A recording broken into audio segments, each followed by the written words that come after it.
Yo, this is Court Bauer from MLW. Shout out to True Hill Heat. Give them a listen. All right.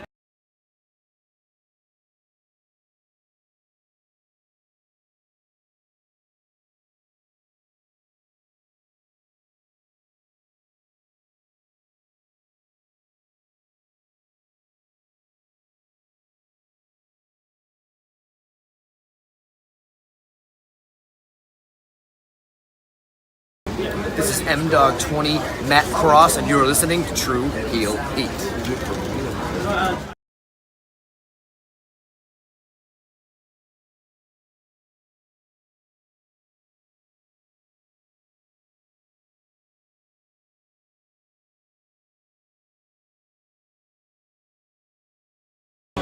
You already know what time it is, man. The young goat in the building. Make sure you tune in to True Hill Heat Podcast.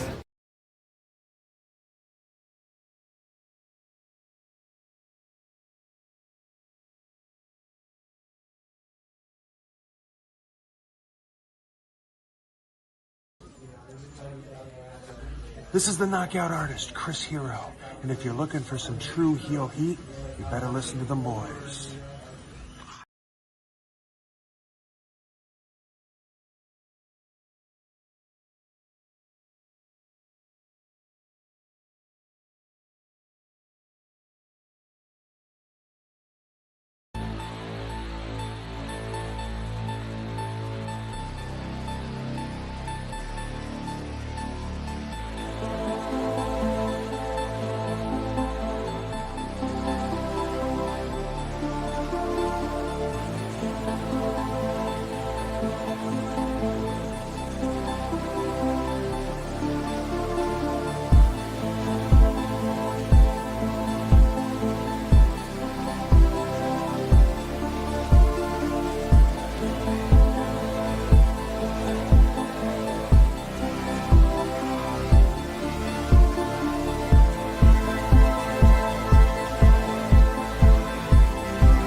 Hello. It is me, your True Hill Phenom SP3. We are live on the True Hill Heat YouTube, Facebook, and Twitter for our WWE NXT Vengeance Day 2025 review. Breaking down this past Saturday show from Washington, D.C., the first premium live event of 2025 for the NXT brand, and a lot to break down, a lot to discuss, as only we do here on the True Hill Heat YouTube channel. And to do that, I am not joined by anyone. No. We're riding solo today, apparently. We are solo dolo. Vengeance is mine, and I'm all alone with my beautiful picture made by my daughter.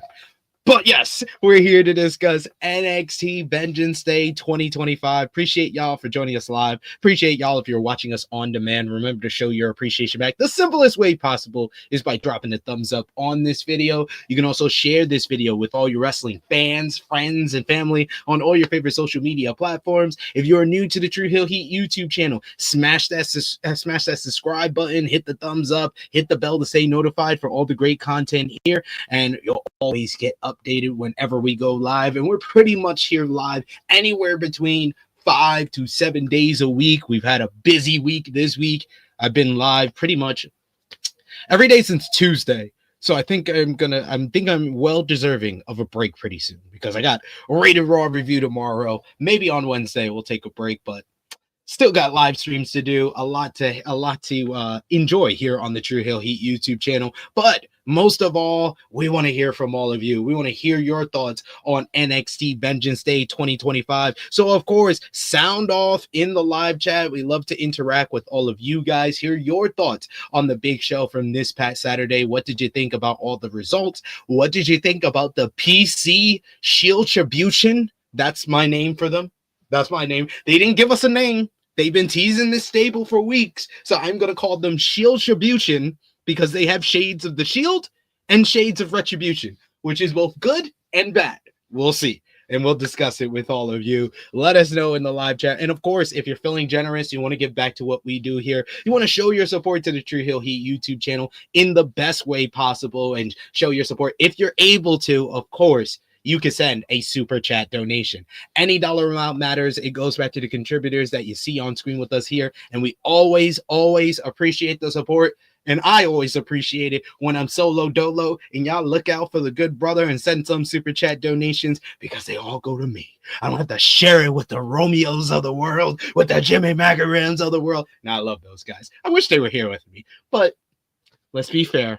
They're not always going to watch these NXT PLEs. So I'm riding solo today. I appreciate y'all for joining us live. So you guys are my co-hosts for today. We got G Loke in the chat. Good to see you, good brother. He's missing me. He's missing me, guys. I was he's the homie. He's the homie out there. I know you're missing me, good brother. I missed you too. He says, what it do at THH Main? Smash up that like and let's go. He also says all ego is all ego. We also got Eric Isaac in the chat. Always good to see you, good brother. He says, hey, THH fam, a new era in NXT has begun with Vaquer, Giulia, Grace, and Starks. The secret four beatdown, Fraxiom and Oba, and still don't like seeing our brothers getting beaten down on Black History Month, Trick and Javon. I was like, man, they made a black dude lose a strap match in Black History Month. And what was with them? They kept putting the camera close up on the few black fans that they had in the crowd in Washington, D.C. They just kept giving them close-up shots every time the niggas lost. Like, what are we doing? What are we doing? We just gonna abuse people. You're gonna have their brothers and sisters lose, and then you're gonna here's the close-up of the black fan reacting to a black wrestler losing a strap match in Black History Month. Way to go, Shawn Michaels. Yeah, you're for the culture, that's for sure. Thank you, Chase. I will let Harlem know. Harlem's picture, a 10 out of 10. I agree. She put a heart on it and told me I'm her Valentine. Hey, daddy goals right here. I'm dad goals right here. I'm happy. We got Belle who says, hey, hello all. Giulia and Stephanie Vaquer is officially on top of the NXT women's division. Boy, is it gonna be something when one eventually turns on the other in about a year. 6 months? I could see it happening like in a few weeks. The way Stephanie was staring up that NXT Women's Championship, don't think she's done with just the NXT Women's North American Championship. We also got I Make Beats in the chat. Good to see you as well. He says, hello, SB3. Hope you are getting some sleep, you madman. I am getting some sleep. I slept pretty well actually yesterday because we didn't have anything to watch. There wasn't anything to watch. I'm gonna watch a little bit of Raw tonight. I won't guarantee that I'm gonna watch all of Raw because that's like 3:30 a.m. that would end over here, and I like my sleep. So if they do anything boring, like if there's a women's tag team match that doesn't include Io Sky on the card, or if I like Karrion Kross, but if he's wrestling, I'm not that enthused. There's certain portions of Monday Night Raw where I'm just like, man, when I was in the US, I would say, man, if I was in the UK, I would definitely be going to sleep at this time.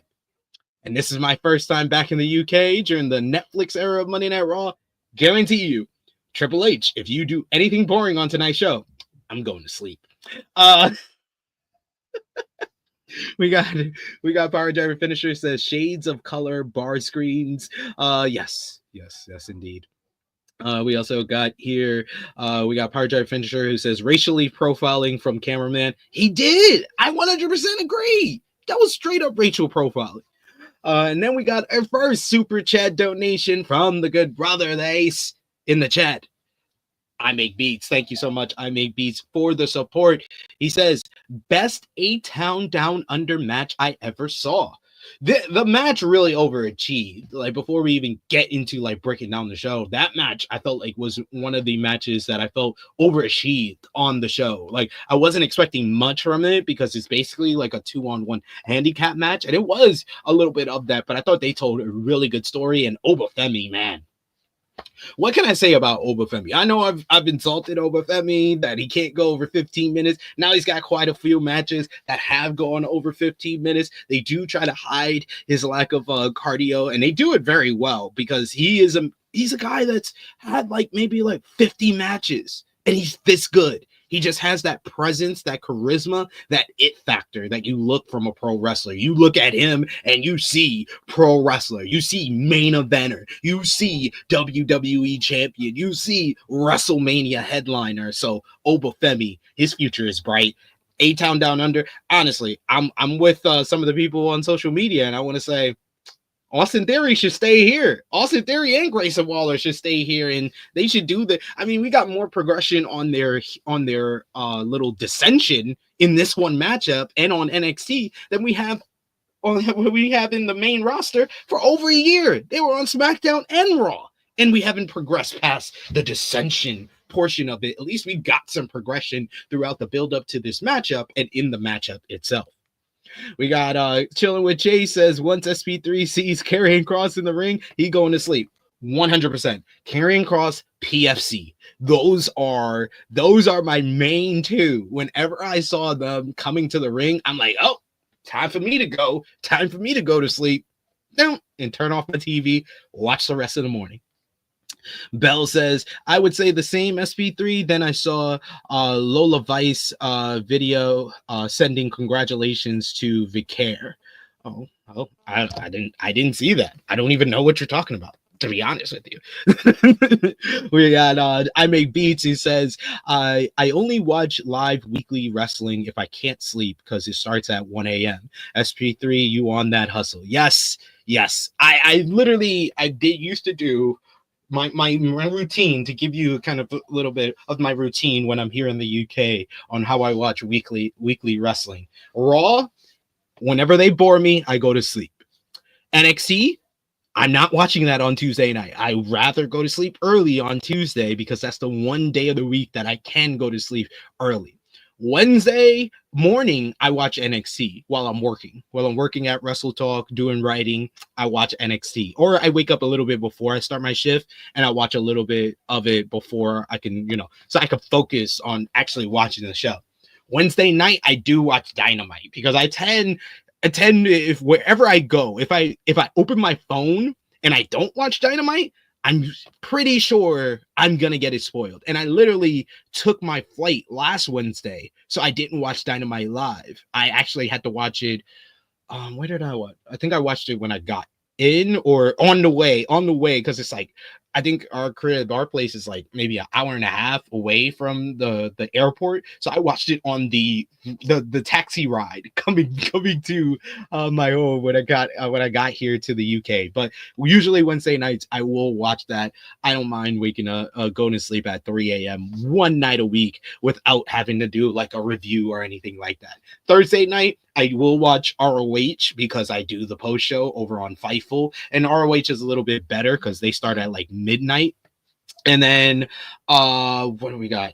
Then I watch Impact. I watch CNA Impact probably on Friday morning. And then Friday Night SmackDown, I will watch that if I do the review show with Dutch or Bill After over on Sportskeeda or Wrestle Binge. But if I'm not, it's a toss-up. This week, I did not do the review. It was my first time watching Netflix SmackDown.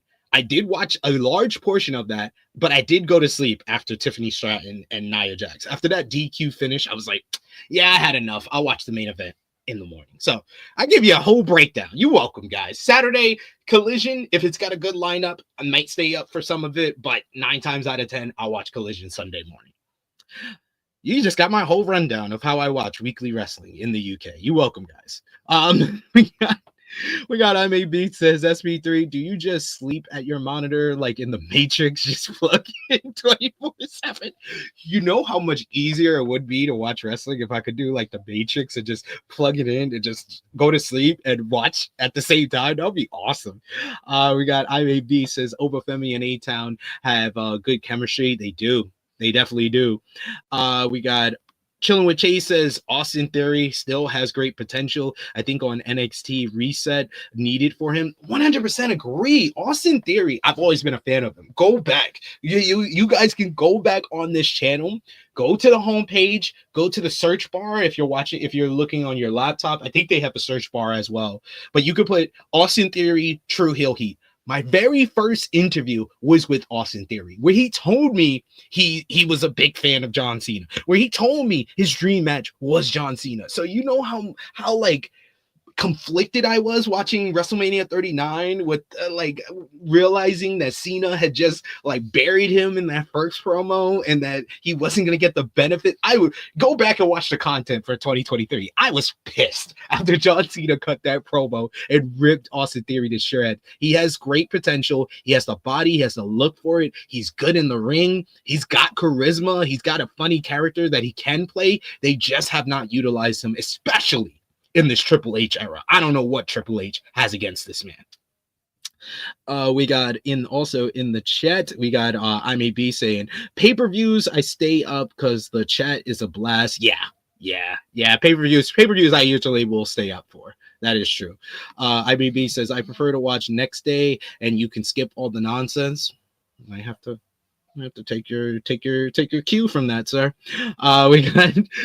We got Bell says, being in the UK really depends on my sleep levels that day, because when that insomnia gets me, it gets me. I can be up all night and asleep all day. I mean all day. It can be 6 p.m. when I wake up. God, more power to you. We got G Loke with a question. He says, how do y'all feel with 3 guys on commentary? I'll be honest with you, G. Sometimes I forget that Corey is there. Because, like, I think that Vic and Booker have such a good chemistry with each other that they can bounce off each other very well. And they're still trying to get, like, Corey acclimated into making this a more fluid 3-man announce booth. But there be very large portions of the commentary where Corey doesn't say anything. It's almost like he's not there. And I have to be reminded when the camera pans over the commentary table. I was like, oh yeah, Corey is still here. Isn't that nice? And I know Corey must have been punching air when he saw his boy Big Joseph on commentary on Friday Night SmackDown. Like, he's like, I'm in Washington, D.C. Y'all ain't call me. What we doing? But thank you guys in the chat. Always love to chat it up with y'all before we actually get into what we're here for. But keep coming with those questions, those comments, talking about NXT Vengeance Day in the live chat. And of course, feeling generous, want to give back to what we do here, send a super chat donation. That always helps out. So NXT Vengeance Day 2025 was from Washington, D.C. I thought this was a good crowd in Washington, D.C. They seem to be into all the action. We open the show with Vic Joseph welcoming us with an overshot of Washington, D.C. We see shots of Obafemi, A-Town Down Under, Bayley, Roxanne Perez, Cora Jade, and Giulia were all shown arriving at the building. Inside the Care First Arena, we get a cold opening, and we go right to the action as we see the entrance of Stephanie Vaquer. Stephanie Vaquer is challenging Fallon Henley for the NXT Women's North American Championship. We saw around ringside various women from the NXT roster were in the crowd. You had Jada Parker sitting at ringside, Kalani Jordan, the former NXT Women's North American Champion, Carmen Petrovich was also watching. These 3 ladies will be in action, as we will get to later coming up on Tuesday's NXT. But the matchup here, you get Fatal Influence and the gang. They come out for action. Vaquer and Henley started off things with a lockup in the middle of the ring. We get a bit of chain wrestling from both ladies. After a stalemate, Vaquer and Henley stared each other down before another lockup exchange took place. Vaquer, though, kind of got control of this one, getting to the mat, taking her down to the mat and really working her over. She applies an STF on Henley, but was forced to break the hold after Henley got to the bottom rope. Vaquer answered with a kick to the chest onto Fallon and an attempt at her signature scissors roll, but Henley was able to manage to escape by rolling to the ropes. Vaquer applied another submission and stopped a Henley pin reversal with a pin of her own. The NXT Women's North American Champion kicked out at 2. Henley countered a move attempt on Vaquer with an arm bar. You get a little exchange of strikes with each other, with Vaquer hitting a big old headbutt to Fallon. Vaquer trapped Henley in a hanging triangle choke at one point. You get Jasmine Nix provided a distraction, which allowed for JC Jane to hit a big pump kick at ringside to give Fallon control. Vaquer tried to mount a comeback, but Fallon stopped her with a series of hard elbows to the face. Once again, Henley had the upper hand. She hit a modified blockbuster on Vaquer for a near fall. Henley applied a chin lock on Vaquer, but the challenger broke free. Vaquer rolled through a Henley clothesline, but got pulled down by the hair. Fallon was caught on the back foot as Vaquer blasted her with a feint kick across the middle rope and then hit a beautiful looking springboard crossbody. This opened up Fallon to be trapped in the signature trademark head scissors pounding for a 10 count, which really got the crowd into things. Vaquer and Fallon traded running strikes, but the former avoided a shining wizard for a cover on the women's North American champion, but only got a 2 there. Vaquer caught Fallon with the eat defeat, which sent her foe scurrying to the outside. Running Meteora by Vaquer on a prone Fallon wasn't enough to put the champion away. She hits her. Henley came back with a pump handle exploder at another point and got a near fall. JC Jane once again got involved as she struck Vaquer behind the referee's back, but that wasn't enough to keep Vaquer down. Vaquer would fight back. Fallon was forcibly sent outside by a strike by Vaquer as the action spilled out to the floor. Vaquer turned her attention to JC Jane, and Jasmine Nick took both of them out. On the apron, Vaquer hits this beautiful looking modified power driver before she took out all 3 members of Fatal Influence with a beautiful looking springboard dive to the outside. Back in the ring, Vaquer finishes things off. She hits the SVB on her 3rd attempt of trying it. And then she said, no, that wasn't enough. I have to go up to the top and hit this beautiful looking spinal tap. 1, 2, 3. Stephanie Vaquer is your new NXT Women's North American Champion in what I thought was a good opener to the show. This was something that really these 2 ladies really worked well with one another. It was a solid way to open up things on the card. Henley really got the crowd into things as the action went on. And Stephanie Vaquer is just something special. She is really something special. With this win, she makes history, becoming the first South American-born champion in WWE history. I gave the opener to NXT Vengeance Day 2025 3.5 stars. Like I said, a good opener, good work from both ladies. Fallon Henley deserves a nod, a tip of the hat for what she did with the NXT Women's North American Championship. I didn't think she defended it that often, and then I saw she defended it 7 different times. I think that she's really poised to, she could be on the same level as the main roster talent. I think her and JC Jane are ready for the call-up. It's all about if WWE wants to take the risk with Jasmine Nix and bring up the entire Fatal Influence act. With Fallon Henley losing here, there is a chance that she could be called up to the main roster, but calling her up to the main roster would be a huge mistake. I'm sorry. Like I know you're probably people listening is like, well, you just talked out of both sides of your mouth. She's ready in the ring to be on the main roster. She's up to snuff with the ladies on the main roster as far as in the ring, but she shouldn't go up on her own. No, because the whole act with Fatal Influence has really allowed her to flourish. She's always been good in the ring. She's been good in the ring for about a year now. We saw kind of the growing process when she was a little bit green when she started off in NXT, when she was with Brooks Jensen and Josh Briggs, but she's really grown into a very capable, solid in-ring worker. But you have to bring her up in this Fatal Influence act, or she will be the next Kiana James. Or even worse, she will be the next Blair Davenport. We don't want any of those from my girl, Fallon Henley. Fallon Henley needs to go up with Fatal Influence, but she is ready, in my opinion. Let's see what you guys think about this one. We got Chilling with Chase saying Vaquer is such a joy to watch. She just has it's a whirlwind. Like, how many ladies can do a spiral tap? Like, I only seen AJ Styles do it. I know there's a couple of other high flyers who could do it. You know, of course, there's Pac who does the Black Arrow and stuff like that. But it's very rare. I think like the only like female high flyers that I know of that could probably pull that off is maybe like a Saya Kamatani or maybe Mayu Iwatani in her prime. Like, and she's still in her prime. But yeah, there's not a lot of ladies that can do what Stephanie Vaquer can do inside the ring. Eric Isaac says Vaquer was a woman among girls that night. Indeed. Chilling with Jay says, I don't trust the booking to use Fallon Henley. No, she will be. But A-Shock saying Kiana James is hurt. She was not used before she was hurt. So don't use that as an excuse. I'm sorry. I don't know if this was your intention to be like, oh, Kiana James is not being used because she's hurt. She wasn't being used before she was hurt. They did not have a plan for her on the main roster.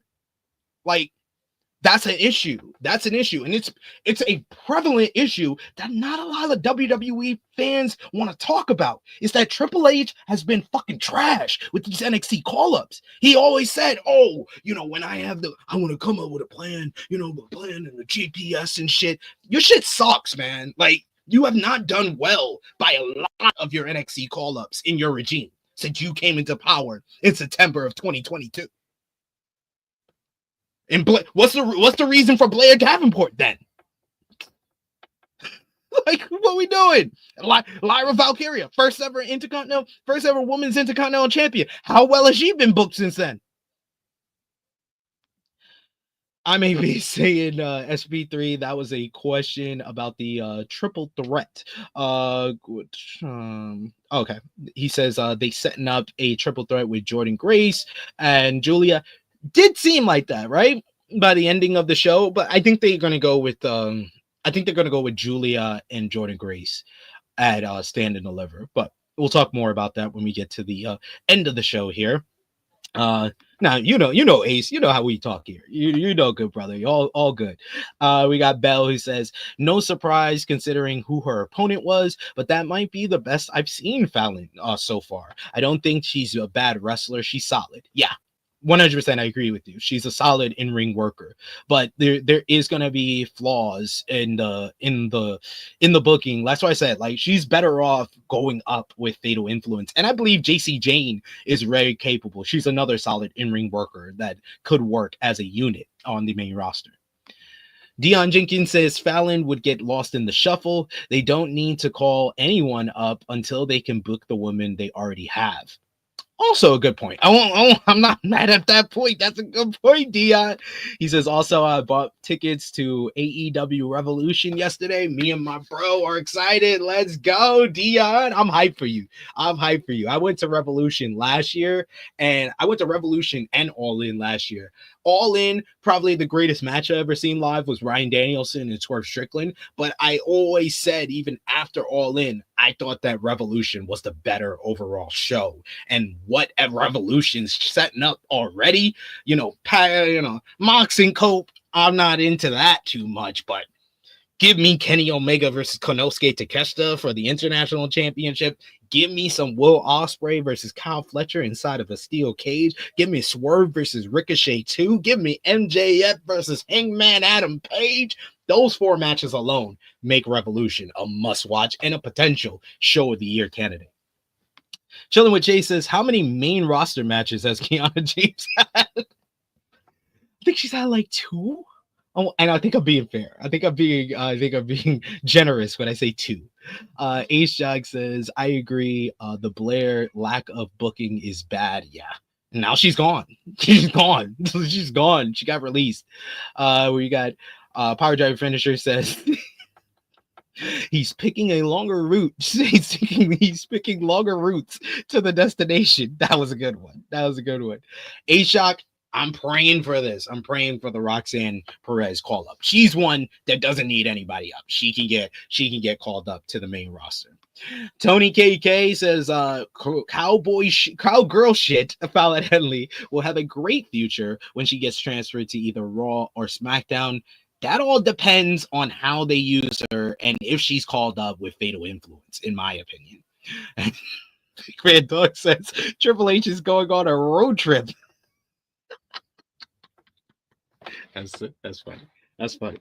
A-Shock says, what do people see in theory anyways? He is bland as fuck and Waller could do better. I mean, that's your opinion. I think that theory has a lot of potential. He's great in the ring. His moveset, they have bastardized and cut it down ridiculously, but if you saw him in Evolve, he's a really good in-ring worker. He put on some great matches in New York at La Boom against Darby Allin, against the likes of Ethan Page. He always delivered inside of the ring for Evolve, for Battle Club Pro, over here on the New York indie scene. He always had that potential, and you saw him and you were like, yo, he's ready made to be a WWE superstar. And in NXT, he showed the personality in the dumb jock character that he can excel, and I think he's done great work as far as the build up to the triple threat matchup, and the fans have rallied behind him. We got a turn on Grayson chant, so to each his own. Maybe you don't see it in theory, but I do. We got Dion Jenkins who says Theory was good when he was with Johnny Gargano. Exactly. Big Man Dog says I don't dislike Theory because I never saw his Vince stuff. I think that's why people don't like him. Bingo, because he was a big old Vince McMahon guy. All right. Now let's talk about our second match on the card. Josh Briggs. Before we go out there, he gives his tag team partner Yoshihiki Inamura with a leather vest of his own, kind of matching his, so they look like a tag team. They discuss their battle plan for the NXT Tag Team Championship matchup, which was up next. Fraxiom defending against Yoshihiki Inamura and Josh Briggs. Man, Fraxiom. What can I say that hasn't already been said about Fraxiom? Fraxiom was our True Hill Heat's 2024 Tag Team of the Year. And once again, it's an NXT Premium Live event, and you can always guarantee that Fraxiom will have the best or second best match of the night. And here we go again. This time, Inamura and Axiom started things off. You get the size of Inamura. Inamura is just really good. It's baffling to me how Noah has used him. Noah has put him on his second excursion. This guy is a star. You literally had him headline a GAC heavyweight championship matchup against Kaito Kiyomiya last year, and then sent him on excursion again after he spent like a year in the UK. It's really baffling how they've used Inamura over the last year, but here we are. Fraxiom comes in, he blasts Inamura with a kick. Axiom re-enters. Inamura created a separation with a hard chop to Axiom before he tagged in Briggs. The big man took down both champions with separate big boots. Briggs hits Axiom with a choke slam onto the knees of Inamura. That was a good looking double team move, but he was only able to get a 2. Briggs maintained control, showing off his team. The power advantage was very fair in the corner of Inamura and Briggs. Inamura tags in and assumed a sumo stance before he crushed Axiom with some strikes in the corner. The Pro Wrestling Noah Star continued the onslaught in the corner, obliterating Axiom with repeated chops to the chest. Axiom's own attempt at a chop was met with yet another huge echoing chop from Inamura as they kept the Max Man down, really isolating Axiom. So the build to the hot tag to Frazier. Frazier would come in, and of course he was his explosive self, use his explosive offense to hit Briggs with a DDT and a kick.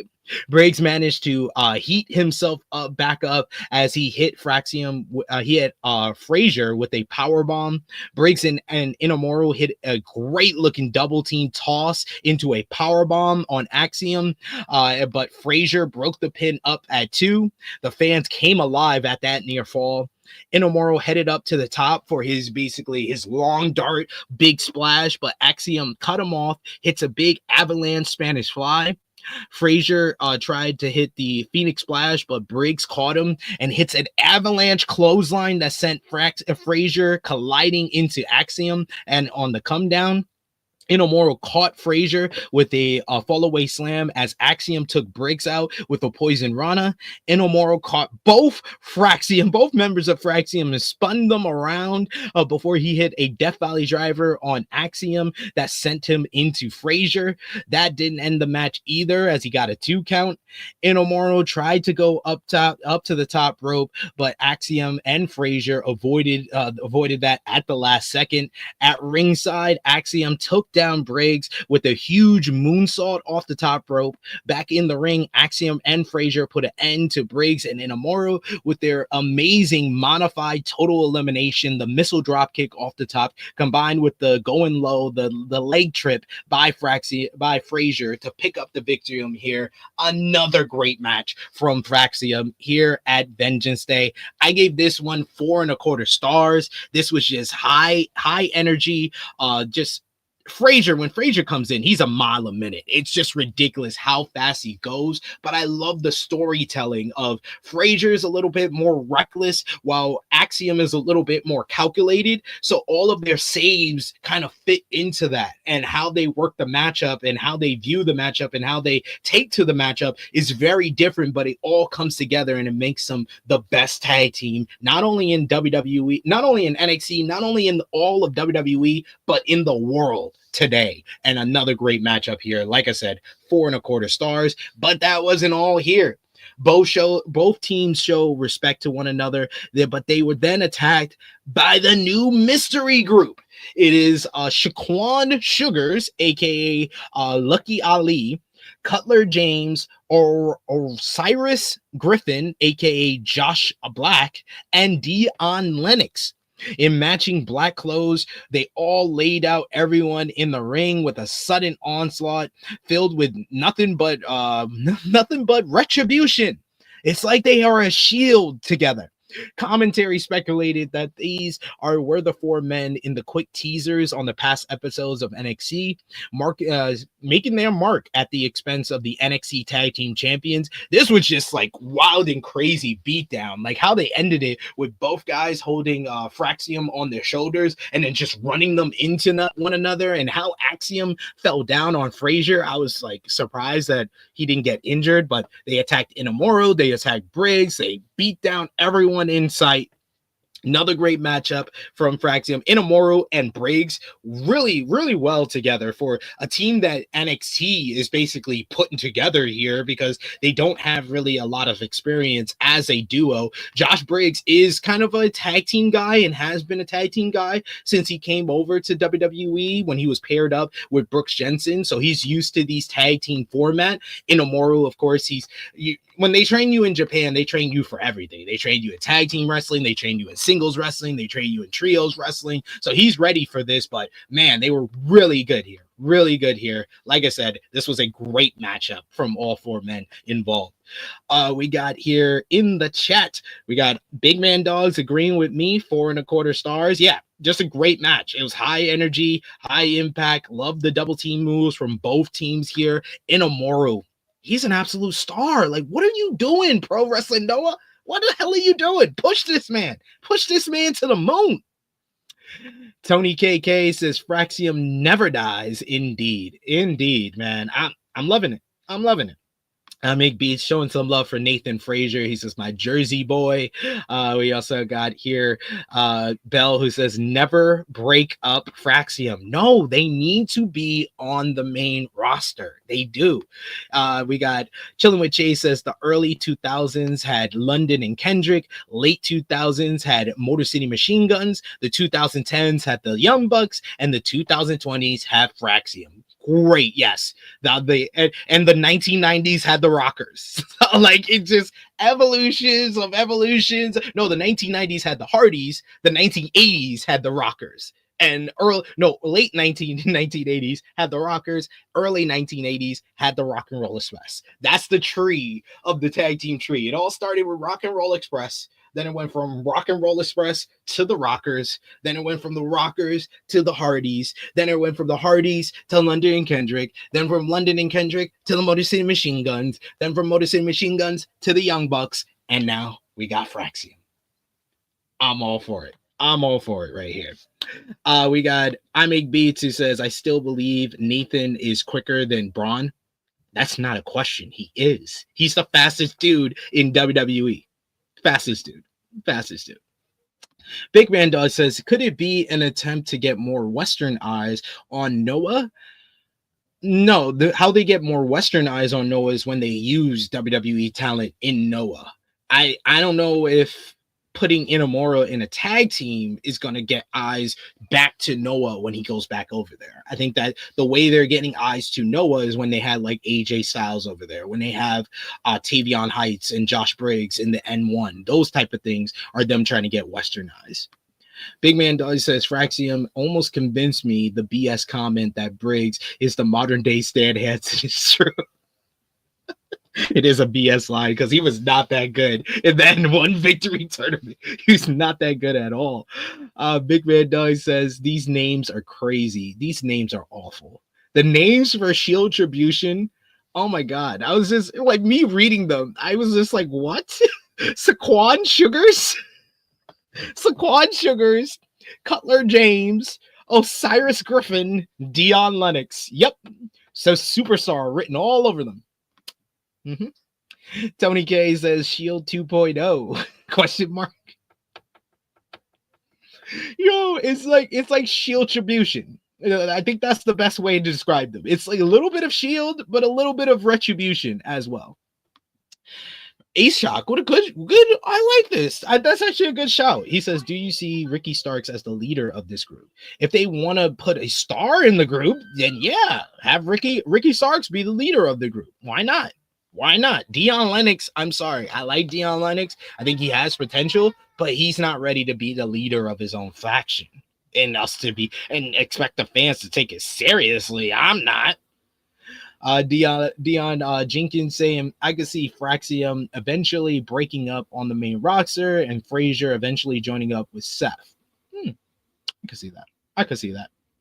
And we also got finally a new name in the chat. I see here Nola Sensara Solo Wrestling saying Vaquer should be the NXT champion, not Giulia. Can't argue with you. I'm not gonna argue with you. I don't mind that. Like I said, I think Vaquer is just incredible. We get a quick little vignette here from Channing Stacks Lorenzo talking about how he was going to get revenge on Shawn Spears and his group for what they did to Tony D'Angelo.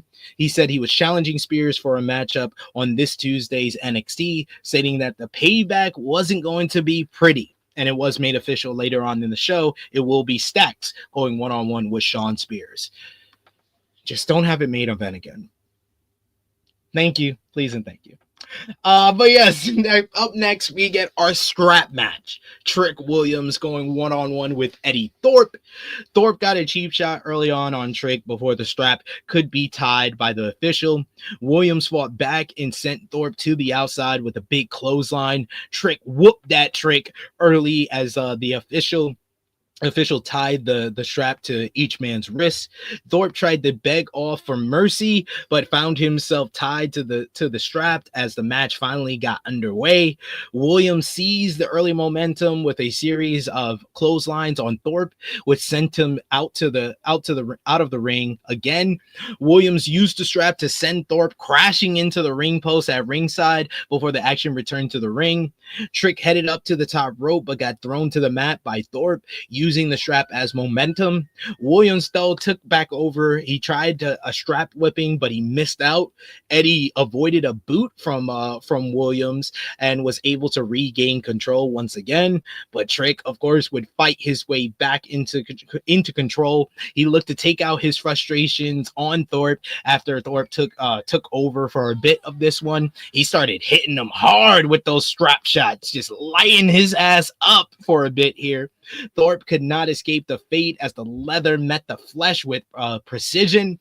Trick even got him down, was trying to choke him out with the strap at one point with the like a STF variation. Trick crushed Eddie with a trick shot knee that sent his rival outside of the ring, so he wasn't able to get the win with that one. But back in the ring, as he pulled him back in, Thorpe was able to regain control when he went low with the strap as he hit a low blow right to the crotch area of Trick. He then hits a psycho knee style like running drop kick, and 1, 2, 3, Eddie Thorpe defeats Trick Williams in a strap match in Black History Month. Man, I don't want to hear none of this shit about, oh, Shawn Michaels is for the culture. Shawn Michaels is this. Oh, Shawn Michaels is that. I think that it was kind of hard for me to be fully invested in this matchup because the optics is horrible. I'm sorry. As a black man who loves professional wrestling, a black wrestler getting whipped with a leather strap during Black History Month is not my cup of tea. And I know they're going, oh, you're taking it too serious and stuff like that. Nah, I'm good. If the black man wins at the end in Black History Month, then I can be like, all right, it was an ends to a means. You get him, whatever. I like Eddie Thorpe. I've liked him since he was called Fredericks. I did not think that the Native American DJ gimmick was anything that was going to be beneficial to his career. So I'm glad they have kind of steered away from that with this new heel character. He does come off as this like disingenuous, slimy style heel, and that has potential. This match just wasn't my cup of tea. I give it 3 stars. 3 stars. I think I'm being fair. 3 stars. 3 stars for this one. But I'll be honest with you. Spoiler alert. This was the worst match on the show. It was. We could be fair. We got Ace Shock who says optics are very bad. Yes. I'm glad I'm not alone. See, this is why I like to talk about these shows with y'all. Like, sometimes I be thinking, am I taking this too serious, or does the optics not look good here? And it also is baffling Trick loss, because it seems like you literally built up New Year's Evil for the Obafemi and Trick Williams matchup. Then you insert Eddie Thorpe in there, and I'm thinking, okay, you inserted Eddie Thorpe to make that a triple threat because you're trying to save the Oba and Trick matchup for Stand and Deliver, which I still think we're gonna get. I know there's some people, we got in the chat here, I think it's up here somewhere. We got B says I'd get Trick up to the main roster. And I heard like Wrestling Observer was talking about Trick taking the win here. Maybe it's an indication that he's going to get called up to the main roster. But you literally have been building to Trick versus Oba this whole time. Even while you're building to Oba versus A-Town Down Under, you're still inserting Trick. It's Trick and Oba. That's the singles match that you literally preserved by adding Eddie Thorpe at New Year's Evil, and you still didn't give Trick his rematch. You're telling me we're just moving on and Trick's going up to the main roster and Oba has to deal with what's left of the NXT men's division? And you're telling me that we brought in Ricky Starks to help the men's division. We brought in this new faction, Shield-tribution, to help the men's division, but then we're going to hurt the men's division by taking its most popular babyface? What this is like... Like, this matchup here is like the worst thing on the show. Let me put this out there. This is a very good show, but this is by far the worst thing on the show. This is the Death Riders match on AEW Grand Slam Australia. This one match, because the finish, everything involving it, the choice to do a strap match in Black History Month, the choice to have Trick Williams lose before as you're building to him getting the rematch with Obafemi at your biggest show of the year. And I know what they're gonna do. I'm pretty sure what they're going to do. They're going to do a Trick versus Eddie Thorpe rematch at Roadblock. Trick wins there, and that sets up Trick versus Oba as Stand and Deliver. They're still going to do the match. I don't think that Trick is getting called up after this loss, which makes this loss fucking baffling. You were fairer than me. Let's be real. Let's be real. He says Tony KK says 1.5 stars for Thorpe versus Trick. An absolute disgrace to Cody Rhodes versus Brody Lee. Yeah, I was being generous saying 3 stars. I think it's like closer to 2 stars. It's closer to 2 stars. Big Man Doug says, I was legit shocked that Trick lost. Big Man Doug says, I was about to say, Happy Black History Month. Chilling with Jay says, this match during Black History Month was insane. Indeed. Eric Isaac says maybe Trick gets his revenge on Roadblock and MSG. He will, but it still doesn't make any sense to have him lose on the PLE before Stand and Deliver. It doesn't. It doesn't. Just do a regular matchup. Trick wins, and then Eddie beats him with the strap afterwards, and then you could do the strap match in Roadblock in March outside of Black History Month, and that would have made more sense. And then have Trick win again.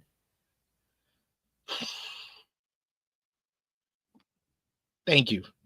I wasn't the first to say it. I'm glad I'm not alone. I don't think I'm going crazy sometimes. I really do think I'm going crazy sometimes. Like, what is going on? We got Ace Shock who says the strap match at least was not a game of Simon Says. At least there's that. Big Man Doug says Sean low-key books insane shit just to swerve us and make us doubt future outcomes. Trauma booking. Yes. Big Man Doug's Roadblock is in the theater in MSG. So the theater portion. Basically, if you're an old school wrestling fan, if you ever watched SummerSlam 1998, where Owen Hart and Ken Shamrock did the Lion's Den match. That's the theater of Madison Square Garden. Bell says, I heard people say they should do Ricky versus Oba Femi. I think he's the one to end Oba's reign, but not right now. I can see him ending Tony D's North American Championship reign, though. I can see that.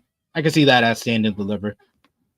Big Man Doug says, I guess that could explain why Oba pinned him at New Year's Evil, but I think it should be Trick versus Oba as Stand and Deliver. That's the big matchup to do. I've been calling that matchup since Trick regained the championship back in October. I was like, you're putting the title back on Trick so he could drop it to Oba Femi. We got that early, but still the match to do at Stand and Deliver is Trick and Oba because you still have not done them one-on-one. So, speaking of the aforementioned Ricky Starks, we hear from him after commentary recaps his surprise appearance. Still not calling him by Ricky Starks, by the way. Ricky talks and he has some remarks. He said he'd be signing his official NXT contract on Tuesday, as he was still not yet mentioned by name on screen.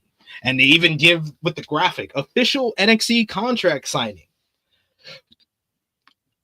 This is ridiculous. I'm sorry. This is ridiculous. I know that WWE probably didn't have him sign a likeness deal before he debuted on Tuesday, but I know he signed one now. It's been a couple of days. You're telling me he ain't signed one yet?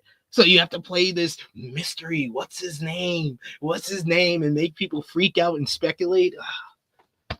Just call him Ricky Starks. Come on. We all know it's Ricky Starks. We all know you're going to call him Ricky Starks. So just call him Ricky Starks. It's probably going to be, oh, my name's Ricky Starks. And then you'll get a whole bunch of grifting accounts that's like, see, you guys freaked out for nothing. WWE freaked us out for nothing, you mean. Next up, we had Ethan Page going one-on-one with Javon Evans. Evans came out in this one. You know, this grudge has been growing for the past couple of months ever since All Ego broke the jaw of Javon Evans in Lowell, Massachusetts. Evans, he came out ablaze here. He went right after Ethan Page, right after the minute go, ran out of the ring. Evans responded with a huge dive, partially overshot it, and he flew across the announce table. Javon continued the assault, though, as the action went back to the ring. Evans maintained his advantage. He caught All Ego with a quick little blue thunder bomb. For a close near fall. Paige was unable to find any sort of refuge early on in this one until he got a kick to the gut of Evans, briefly created some breathing room, but that was a fleeting moment as Javon hits him with a springboard clothesline for another near fall. An attempted springboard cutter was caught by Paige, but Evans answered back with a super kick, and then he ended up hitting the springboard cutter on the apron.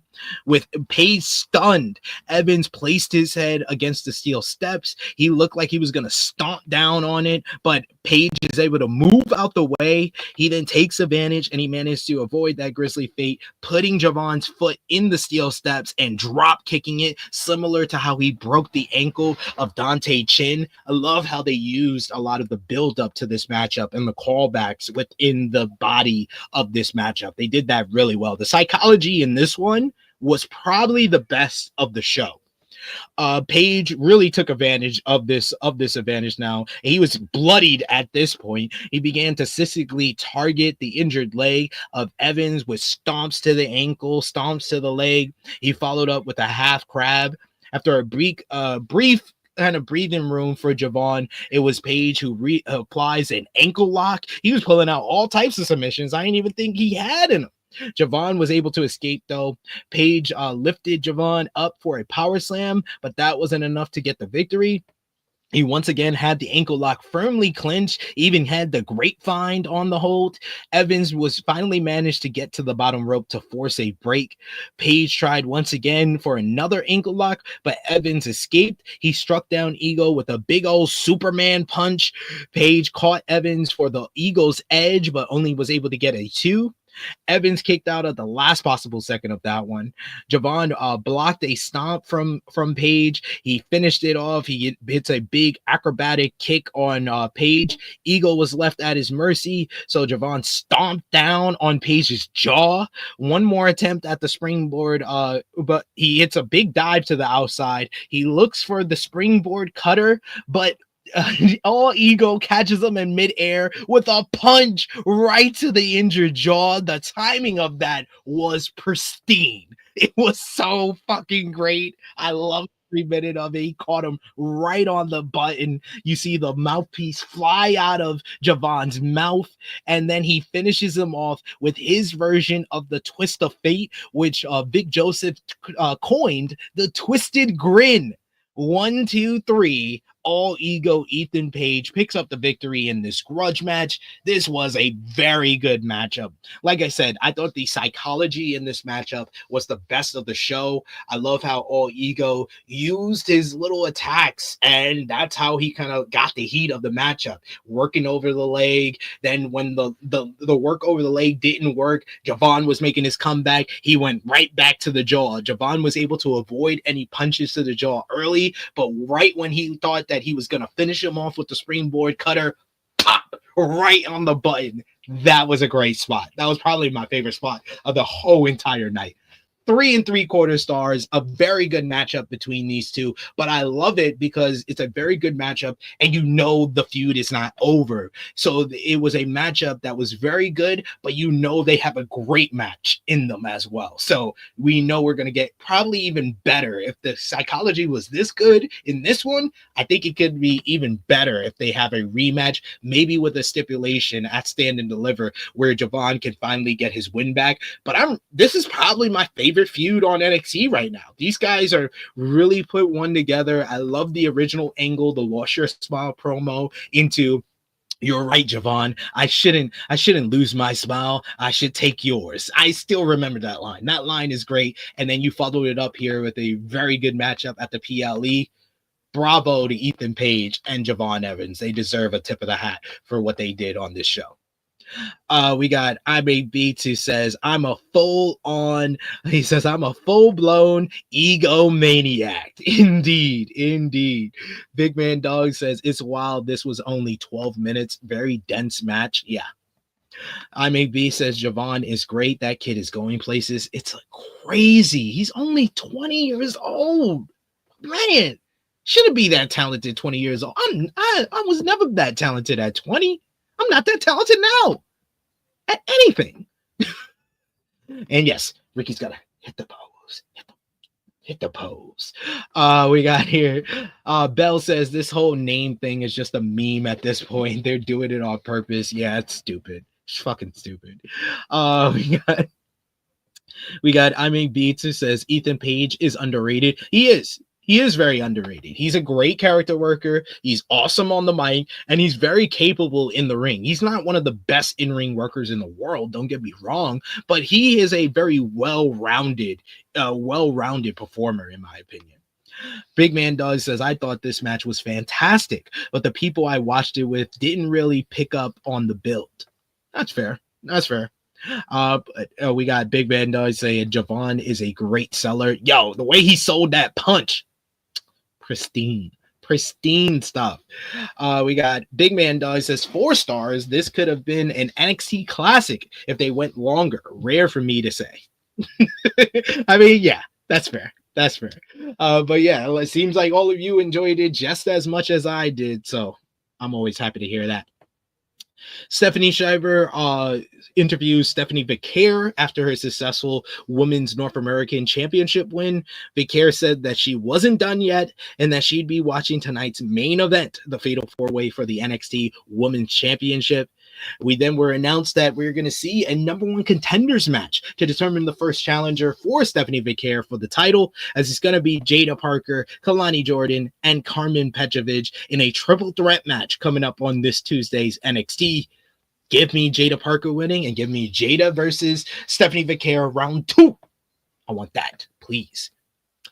Next up, it was NXT Championship time, a triple threat match. Oba Femi defends against A-Town Down Under's Austin Theory and Grayson Waller.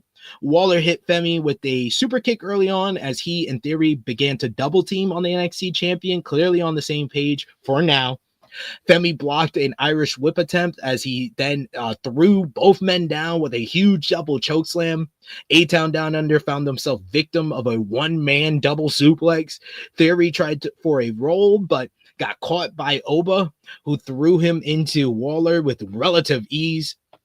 Femi absolutely lit Theory's chest up with some hard chops as the announce table was rearranged by Oba. Waller was thrown into the steel steps by Femi, who took half of the steel steps and basically threw it right into Theory's head. We get Waller stopped Femi's momentum with a drop toe hold that sent him into the steel steps. The Aussie pulled out a chair from underneath the ring and he began to work over Femi's knees and elbows to the head. We got Femi got himself back up only to be struck down with the chair to the chest and then to the back. With the chair open though, Oba was able to regain control. He gives Waller a big sidewalk slam right onto the chair, breaking his back basically. That completely destroyed that chair as well. Theory reemerged to break up the count. He stunned Oba with a rolling dropkick. A-Town Down Under looked to double team up on Femi for a bit once more, but Femi was able to reverse things. Theory had Oba on his shoulders as he got a Tower of Doom superplex spot from all 3 competitors. Theory realizing that he just basically put his tag team partner out of it, but he still tried to manage to get the cover on Oba, but Oba was able to kick out. At ringside, Oba gave the fans what they wanted as he introduced the tape into the proceedings. Theory and Waller once again launched a 2-on-1 assault on Oba as they set up the table on the outside and placed Oba on it. Across it, we get Waller with his big diving elbow drop the harder way into the table on Oba. Theory tries to take advantage of it. He tries to steal the pin for himself, but Oba is able to kick out. Waller saw it all unfold. Waller starts yelling at Theory as Femi caught Theory with a big, powerful spine buster. Full head of steam. We get Femi ran into Theory in the corner as he turned his attention to Waller at ringside. He threw Waller into the announce table to take him out of the equation. Oba then punched the steel chair out of Theory's hands. He tried for the fall from Grace, but Theory was able to reverse it. He hits the A-Town Down Under instead. 1, 2, but Waller pulls the referee out of the ring, costing his tag team partner the NXT Championship. Theory took notice of this. He starts yelling at Waller at ringside. Femi had Theory set up for the fall from grace, but he noticed Waller coming in with his rolling thunder to stunner, and he moves out the way, so Waller hits Theory with it. This opened up Femi to nail the fall from grace on Waller. 1, 2, 3. Oba Femi retains the NXT Championship. And what I thought, like I said before at the top of the show, this really overachieved. This was much better than I expected. I gave this one here 3 3/4 stars. A really damn good matchup for sure. Post-match, the lights went out. We see all 4 of the masked men from earlier today, the Shield-tribution, were in the crowd once again, eyeing up Oba. The group stormed the ring and launched an assault on the NXT champion. 2 of the group threw Femi into their cohorts, and they hit this ridiculous-looking assisted powerbomb. Shield-tribution is here as the mystery group left the NXT champion laying, no longer the ruler, because this group is causing a big simul shift in NXT. Like I said, the triple threat was a really fun one. Another match that I gave 3 3/4 stars. I thought that the story with A-Town Down Under being selfish and hurting themselves, being their downfall against Oba, was a very well-told story. And I feel like the Shield-tribution, for all the jokes that I have on the group, this is something that this men's division needed desperately. They needed something interesting to happen, something to kind of change up the dynamic, change up just some interest, something intriguing, and it is that. So I have to give it up for them for that. Not the right people being used in this group, in my opinion. You don't know, maybe another star or two, maybe someone from TNA can join the group or something like that. But for now, it's interesting. For the first night, they did well. But like I said, Oba Femi, man, absolute star. He's going to be a future WrestleMania main eventer, in my opinion.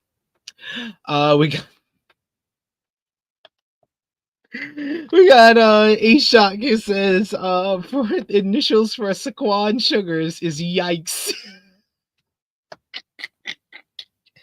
That's outrageous. Oh man, that's funny though. That's funny. I gotta give you credit for that one. We got also here A-Shock says Theory is an albatross to Waller. I guarantee you Grayson Waller is not gonna get pushed to the moon when he's separated from Austin Theory. You may think he's an albatross, but they are very helpful to each other's career, in my opinion. They need each other right now. I Make B says this went from handicap to 3-way and then back again so many times. He says I was sports entertained the entire time. A-Shock says Oba Femi doing Oba Femi things. Pulowski being happy is important. Indeed. Alex Pulowski is a good brother, if you haven't heard already. Tony KK says Theory is going to turn face this week. I wouldn't mind that. We got I Make B says A-Town made Oba look even more dominant. I agree with you there. We got Dion Jenkins who says Waller in Theory would have been good mid-card challengers for LA Knight. Good shout there. And LA Knight has history with Grayson Waller from their time in NXT 2.0. We got B says it was cool presentation. I think he's talking about this new Shield-tribution group, PC Shield-tribution. We got A-Shock who says an all-male Sable is needed to add to the NXT here. Yeah, it is. Big Man Dogs agrees with me with my rating. He says 3 3/4 stars. Very good matchup. We got Dion Jenkins who says there has to be a leader here. None of these guys are stars right now. Yeah. So I would say adding someone like a Ricky Starks or even someone from TNA would be very beneficial to this group, 100%. We also got here Eric Isaac says Oba is the new Goldberg. I can see the resemblance. I can see the resemblance there especially how they're presented right now. Power Driver Finisher says his happiness is not important. He hates some things that are actually good.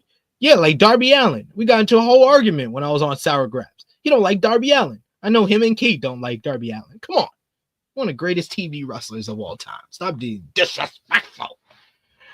Ava was backstage with Shara Schreiber. She talked about Roadblock coming up on March 11th from the theater in MSG. Ariana Grace dropped by for a visit as she thanked her for making her the NXT liaison to TNA Wrestling. She introduced her father, Santino Marella, who got a huge reaction from the live crowd, TNA's director of authority. Santino said that he hadn't seen hasn't seen Ava since she was a little girl. And he says he hasn't seen Ariana since he was a little girl either, which elected a confused reaction from Ava. Soon after, Ava and Santino left to discuss future plans with one another, and we'll see how that goes down. But great seeing Santino back on WWE TV. Good stuff. And then finally, we had our fatal four-way main event for the NXT Women's Championship. Roxanne Perez, Bayley, and Cora Jade challenged the champion Giulia. The bell rang on the matchup with Bayley trying to get the crowd into it early. Giulia sat on the top rope and watched as the other three women fought each other. She leaped into the action with a drop kick to both Bayley and Cora. Cora and Roxanne tried to hit a double team suplex on Giulia that was blocked. The action was fast and furious early. There was a little clunkiness as well, a couple of botches, particularly by Bayley. I think that Bayley was a victim of a crazy work schedule because she was on Monday Night Raw, NXT, the Celebrity All-Star Game on Friday, then flew across the country to Washington, D.C. for Vengeance Day, and then flew back to San Francisco for the All-Star Game proper. So I know she had to have a lot of jet lag, so I will excuse her for a couple of botches and clunky spots in this one. Bayley and Roxanne took over. They hit stereo dives at the same time. Then they face off with each other before Cora pulled the ladder out and entered the ring. Roxanne and Cora began to mix it up with each other before Giulia took them both down with the drop kick. On the opposite corners, Giulia charged into Perez and Jade with boots to the face. Cover attempt by Giulia saw Roxanne kick out as Bayley slid in and she went face to face with Giulia for a bit. We got a bit of chain wrestling that didn't look the best. The fans showed their support for both women. With Bayley stunned, Giulia tried a running attack, but was pulled out by the tandem of Perez and Jade. Bayley recovered and helped Giulia out against Roxanne and Cora. In the ring, you get Giulia and Bayley caught Cora with a double suplex. You get Roxanne and Cora, though, get on the same page after Cora makes a save for her. They put aside their differences and they went after the two baby faces.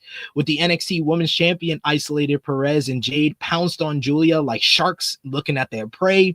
We get a running knee by Cora, led to Perez getting caught in the crossfire as she hit her with the big knee in the corner and then kicked aside by Cora.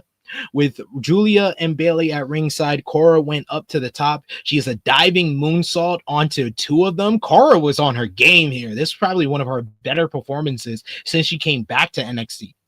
Cora had Bayley dead to rights for another dive, but Roxanne stepped in and just went at it with her former friend. Bayley recovered to strike Roxanne with a running knee as Jade caught her with a boot to the face. Bayley hit an unintentional double team with Cora, unwilling help. Bayley was a house of fire at this point. She really started getting into the flow of the matchup. She takes out both Cora and Roxanne with a running double stunner. Giulia caught Bayley with a Northern Lights suplex as she tried to return to the ring. We get the Black Widow submission by Giulia as Bayley was then turned that into a crucifix bomb. We get all four women got themselves back to their feet after a beautiful Tower of Doom spot that just got the crowd really into things. Big, loud, "This is awesome" chant. All four women got to their feet and we get a big slugfest between all of them. You get Giulia going at it with Cora. You got Bayley going at it with Roxanne. At ringside, Cora hit a suplex on Giulia as Perez caught Bayley with two consecutive pop rocks, one on the outside and then one on the ring.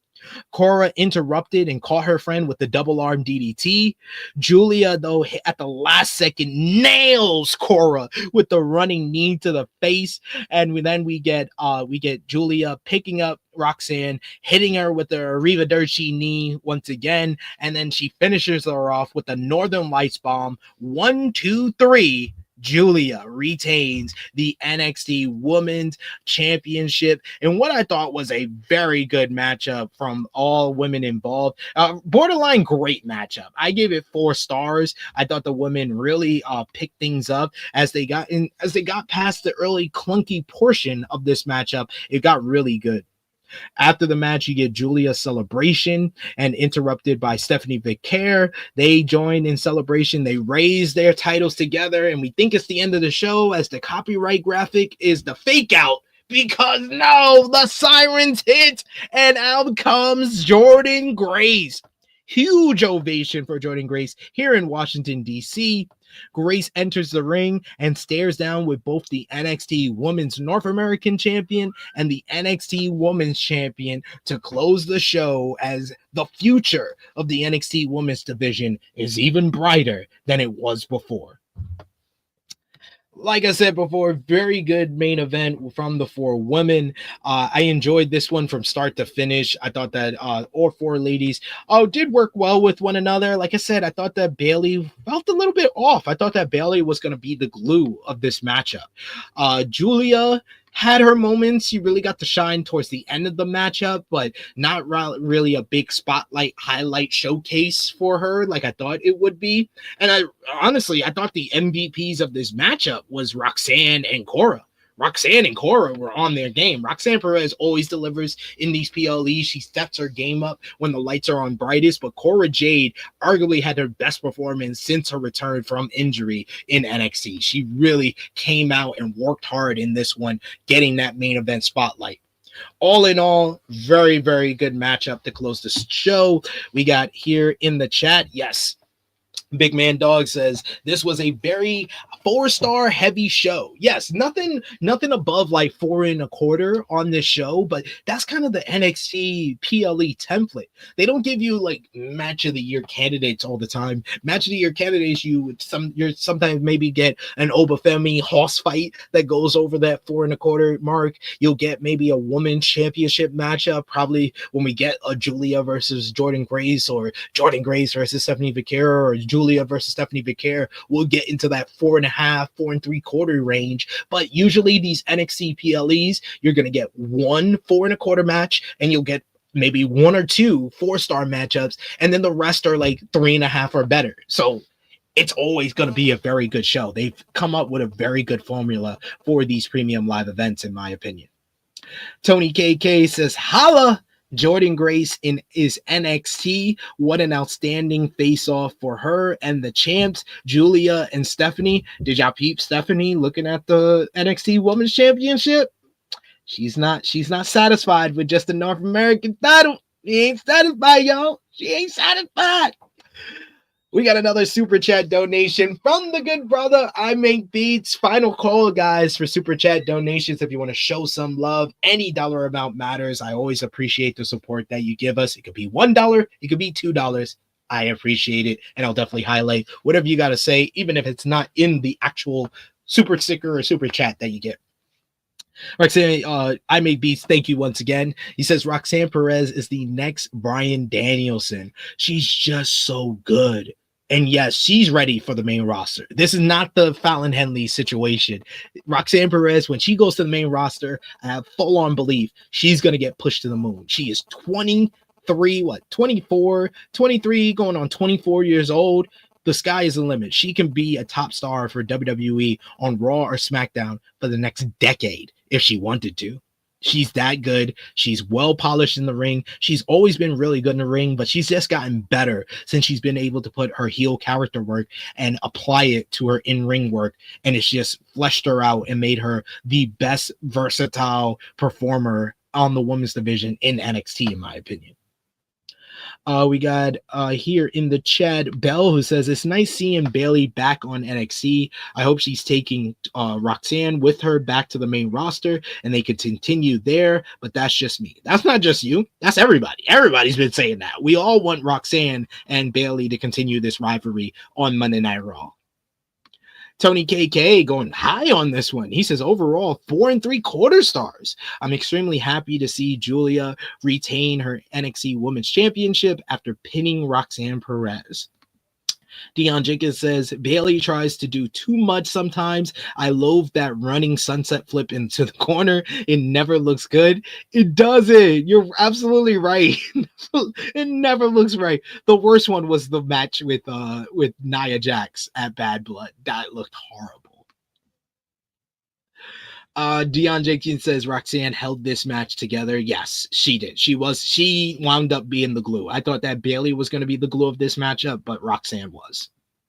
A-Shock says Giulia retaining, Stephanie in the ring with her, add in Jordan Grace, holy shit chant, world peace is here. Families being fed with this NXT women's division. The best women's division of any brand or show or company in the world. This NXT women's division is on another level right now. Bell says the tag match and Stephanie versus Fallon is my top 3 matches from Vengeance Day, but all around pretty good show. And I agree with Big Man Dogs. This was probably the best NXT show since Heatwave. Heatwave was on another level. Heatwave is like the best NXT show that Shawn Michaels has ever produced, in my opinion. So I agree with you. This was a really good show. High expectations, but they met them. And Dion Jenkins says, does Roxanne make it into the chamber? Hell yeah, I want her in the chamber because the other option is Raquel Rodriguez. I'm totally good with that. Put Roxanne Perez in the elimination chamber. Plus, we can continue this Bayley rivalry. Makes sense to me. And then finally, we got one more super chat donation from our boy Will Chisholm. Thank you so much, Will Chisholm. Good to see you in the chat. I've been missing you, good sir. Thank you so much. He says, it is cool to see where Giulia and Stephanie came from, and now look at them. And it's better that they shoot friends. That end was just Glexin. Flexin or Glexin, whatever it's called. But yeah, it's a big show. And when you have those 3 ladies leading the charge for your women's division, you're on gangbusters. Shawn Michaels has just got a big smile on his face seeing those 3 women in the ring together. I'll be honest with y'all though. Zarya,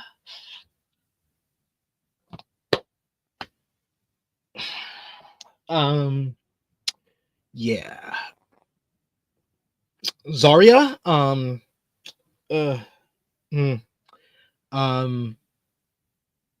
yeah. Anyway, let's see. Let's close things out. I wouldn't go that far, Ace. He says best women's division in pro wrestling. No, say North America, because Stardom is better.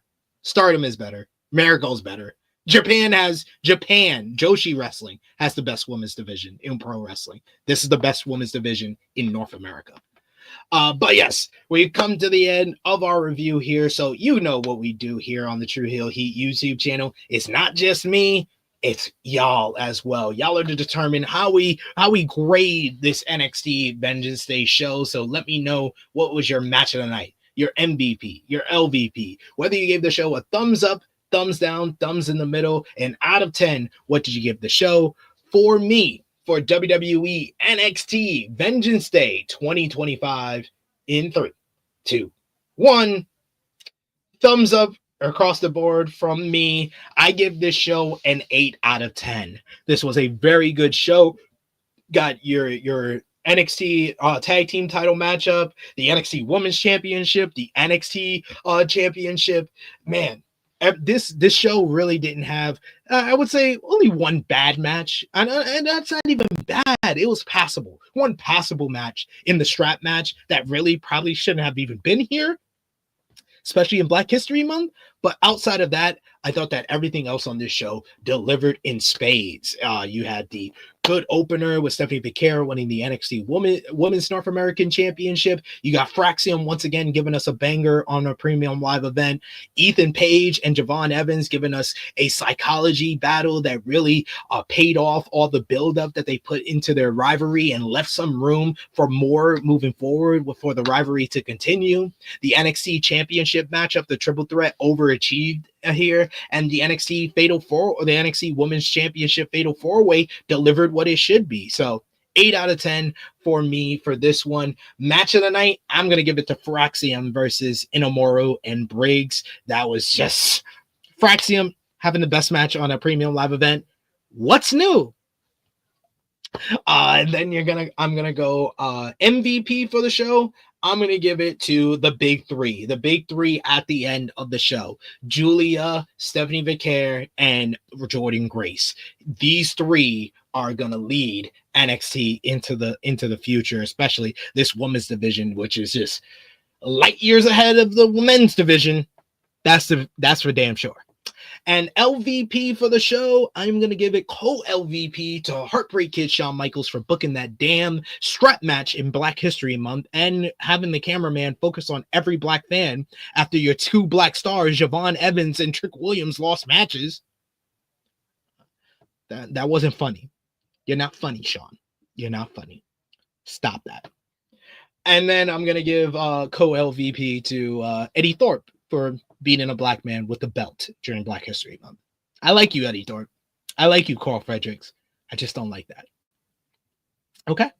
But yes, we've made it to the end for NXT Vengeance Day 2025 review. I want to hear from you guys in the chat because you've made this so much better for me. I appreciate y'all. We do have a super sticker here from the good brother I Make Beast. Thank you so much, I Make Beast, for all the support you gave me here during the show. We got Tony KK who says Zarya and Sol Ruka are the female version of Team Hell No. That is a horrible comparison because neither one of them have an inch of the skill level of a Bryan Danielson, and their segments have not been hilarious like Team Hell No. So I would take that back. Sir. That is no. Just no. But he did give the show overall an 8.5 out of 10. Power Driver Finisher says match of the night was Evans and Ethan. He gives MVP to Roxy. He always gives it to Roxy. We got Bell, who says 8 out of 10. Big Man Dogs, 8.5 out of 10. It flew by. Yeah, it was such a breeze of a show to watch. Best moment for Tony KK, Stephanie Vaquer winning the Women's North American Championship. I Make Beat says 8.5 out of 10. Says flew by. LVP for a Power Drive Finisher, Shawn Michaels. A-Shock says fun show. We got I Make Beat says let's book an anti-Black History Month match. That's what it was. That's what it was, Sean. Bell says MVP, Giulia, Stephanie Vaquer, Jordan Grace, and A-Town Down Under. Shockingly. There we go. And then we got A-Shock. He says Zarya should not speak in Tamatonga, but not lose her aura this soon. Will she get that back? They need to turn her heel. There's Giulia, there's Stephanie Vaquer, there's Jordan Grace. They all seem like they're baby faces. The way that Zarya can crack into this top portion of the NXT women's division is by turning heel, because they need a top heel right now. If Roxanne leaves, it's Cora Jade as the top heel, and I'm sorry. I like Cora Jade. I think she had a great performance here. I think Zarya would be a better top heel for this NXT women's division. But book the White History match on that note, thank you, Big Man Dog. Thank you, everyone in the chat. Thank you, I Make Beats, Will Chisholm, for all the super chat donations, all the love in the chat. Appreciate y'all for joining me today. I will see y'all, some of y'all, or most of y'all, hopefully all of y'all, tomorrow, right here on the True Heel Heat YouTube channel. We're going live at 1:05 p.m. Eastern Time with Rated Raw Review. You can also catch me on Fightful Overbooked at 10 a.m. Eastern Time with In the Weeds with Jeremy Lambert. We'll be talking about tonight's Monday Night Raw and any of the news that goes down. So join us for that one. But I will be back with y'all tomorrow right here on the channel for a review of Raw on Netflix. So join me for that. Drop the thumbs up if you haven't already. Appreciate over 170 of you watching us live. Appreciate all the love and support here, and appreciate all the love and support for all the other content that we did this week. Almost 3,000 views for the True Heel Heat flagship podcast, True Heel Heat 316. Probably our most unhinged episode. Both me, Josh, and Chrissy Love were on one from the minute go on this one. So go over and check it out if you haven't already. Check out yesterday, me and the True Jaw Josh reviewing AEW Grand Slam Australia, with Toni Storm becoming an historic 4-time AEW Women's World Champion in her home country. So there is a lot for you to take in, a lot for you to enjoy, and we'll be back tomorrow for more. But thank you so much to everyone in the chat. Love doing these solo reviews with you because it gives me a big chance to highlight more comments in the chat. But until next time, it is me, your True Hill Phenom SP3. This has been our WWE NXT Vengeance Day 2025 review. We are signing off until next time.